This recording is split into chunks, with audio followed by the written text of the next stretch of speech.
ఆదికాండము 6వ అధ్యాయము 6వ వచనం వాక్యం చదువుకుందాం.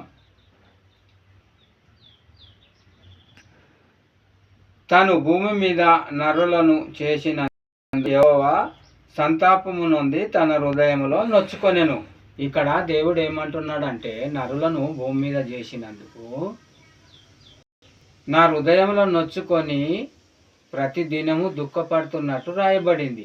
ఎందుకంటే ఎవరైనా తన కొడుకో కూతురో కంటే సంతోషిస్తాం, కానీ దేవుడు మనల్ని చేసినందుకు, మనల్ని కన్నందుకు తన హృదయంలో నొచ్చుకొని బాధపడినట్లు ఏడ్చినట్లు చెప్తున్నాడు. ఎందుకంటే భూమి మీద నరుల చెడుతనము బహు గొప్పది, వాని ఊహ అంతా ఎల్లప్పుడూ చెడ్డదంట.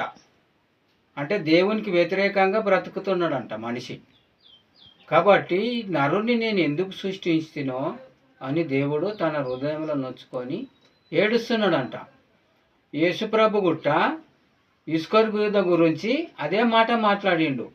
నువ్వు మనిషి కుమారుణ్ణి అప్పగించిన వానికి శ్రమ, నువ్వు పుట్టి ఉండకుండింటే మేలుండే అని అన్నాడు అన్నమాట. ఎందుకంటే ఇస్కరియోతు యేసుప్రభును అప్పగించేసిండు కదా వాళ్ళకు శిలువకు. కాబట్టి నువ్వు పుట్టి ఉండకుండా ఉంటే బాగుండేది అని చెప్తాడు అనమాట. ఇక్కడ దేవుడు గుట్ట మనల్ని కన్నందుకు సంశోధించేది పోయి ఏడుస్తున్నాడంట దేవుడు. మనం కొడుకునే పోతున్నాం కదా, మరి దేవుడు మనల్ని అన్నప్పుడు సంతోషించాలి కదా.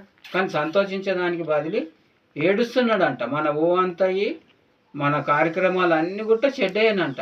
కాబట్టి దేవుణ్ణి దుఃఖపరచు వారమై ఉండకుండా దేవుణ్ణి సంతోషపరచు వారమై ఉండాలని ఇంతటితో ఈ వాక్యాన్ని ముగిస్తున్నాను. పరిశుద్ధుడా, ప్రేమగల తండ్రి, మరి నిన్ను దుఃఖపరచు వారమై ఉండకుండా సంతోషపరచు వారమై ఉండాలని నీకే కృతజ్ఞత చెల్లిస్తూ ఈ ప్రార్థన యేసునామమున అడుగుతున్నాను తండ్రి. ఆమేన్.